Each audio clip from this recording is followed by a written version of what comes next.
همراه من باشیم با آموزش آسونترین و خوشمزه ترین دوناتی که میتونین تو خونتون درست بکنین. هرچی از خوشمزگی و ترد بودن این دونات بگم کم گفتم.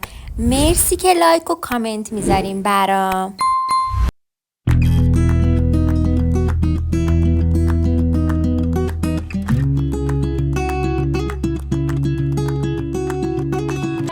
درست کردن یه دونات خوشمزه اول از همه میایم تخم مرغمون رو میریزیم داخل یک کاسه بزرگ. بعد کره به دمای محیط رسیده رو اضافه میکنیم به تخم مرغمون. کره‌تون بهتره که نرم شده باشه.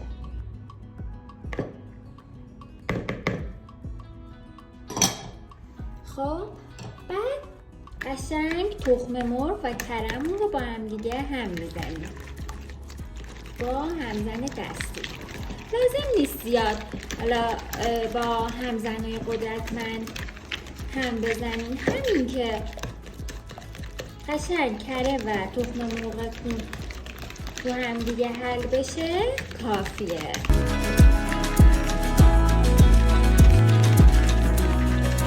کره و تخم مرغمون رو که قشنگ کامل هم زدیم، میایم مواد خشکمون رو اضافه میکنیم. نشاسته ذرت 18 گرم، خمیرمایه فوری و بهبود دهنده، بعد پودر قندمون رو اضافه میکنیم و مجددا خوب هم میزنیم.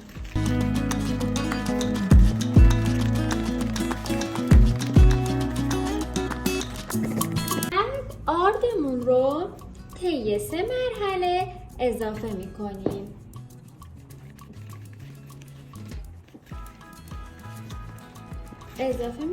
همچنین تا یه خمیر لطیفی به دست بیاد. حالا دیگه من همش رو یه جا ریختم.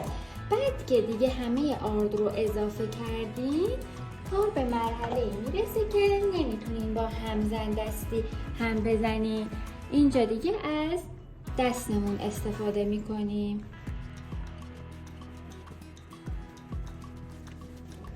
به این مرحله که رسیم، کم کم آب رو اضافه میکنیم. دقت بکنین که آب رو همش رو یک جا اضافه نمی کنیم. آروم آروم اضافه میکنیم تا یه خمیر لطیفی به دست بیاد.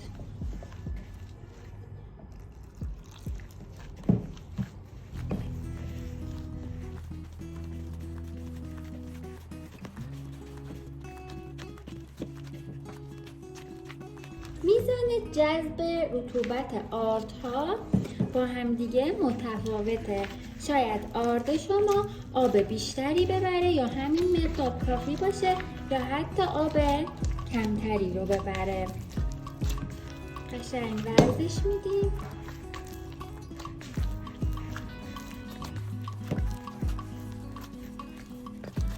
دیدین که تو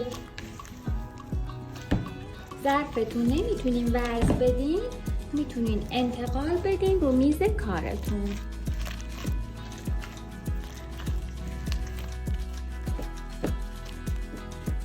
من برای این مرحله دیگه انتقال میدم روی میز کارم.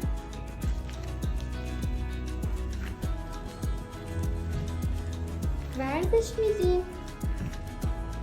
حالا بهتر بود که یکم آرد میپاشیدیم روی میز. یه خمیر بسیار لطیفی به دست اومد.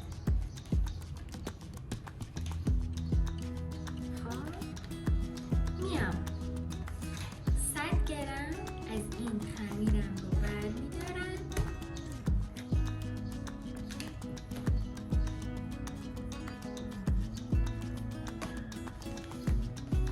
این صورت بعد با بردن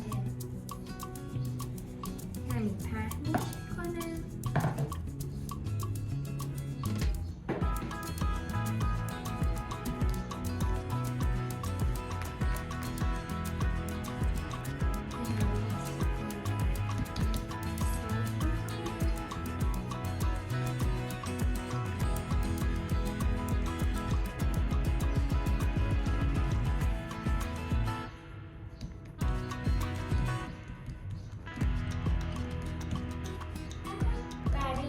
ایجاد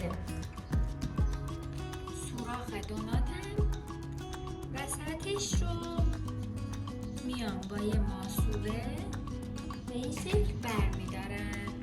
بعد میذارم روی سینی که از قبل چربش کردم.